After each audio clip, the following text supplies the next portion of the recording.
En esta práctica vamos a ver una iluminación básica de un croma con una única persona iluminada y el croma al fondo para meter lo que queramos e insertar las imágenes que queramos. Para eso voy a utilizar el fotómetro y vamos a ir apagando y encendiendo las luces para ver cómo iluminar correctamente a una persona, ¿vale? Lo primero, encendemos la luz de fondo, que son estos focos Nanlite con unos softbox de 140 x 30, que lo que hacen es dar una iluminación de fondo uniforme a la escena. ¿Cómo comprobamos eso? Utilizando el fotómetro. El fotómetro nos va a decir el diafragma que tenemos que poner en la cámara. Y lo que manda en el diafragma suele ser la luz principal de la persona.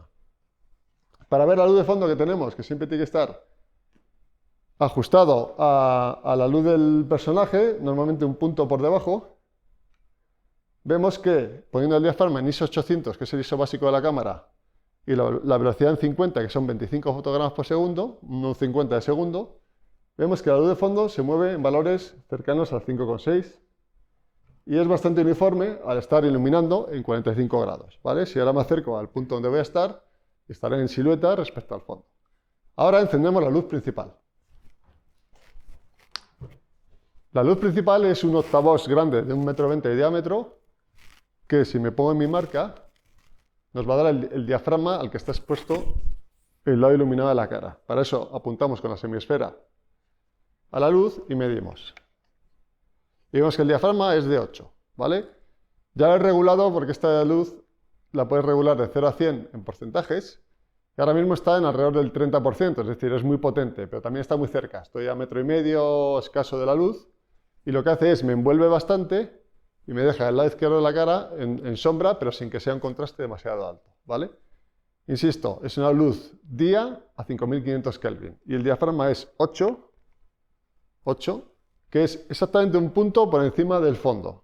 Es decir, la cámara la ponemos a 5,6 para que el fondo no esté subexpuesto y no tengamos ruido en el fondo de croma, que esté limpio el verde del fondo.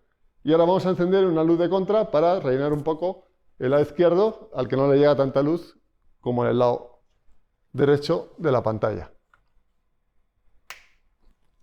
Lo que he encendido es una luz Fresnel, también a 5500 Kelvin, que lo que hace es recortar mi cabeza y mi hombro para que sea también más fácil recortar el personaje con el fondo de croma. Y vamos a ver la luz que nos da la luz de contra. Este nos da un diafragma de 8,5 más o menos. Aquí pone 9, de 8 a 11 sería 8 1/3, si miro otra vez. Sigue dando 9, es decir, este lado está un poquito más sobreexpuesto que mi cara, que ya está sobreexpuesto, insisto, un punto respecto al diafragma base de la cámara y del fondo, que es 5,6. Y con esta práctica hemos visto cómo iluminar a una persona respecto a un fondo de croma.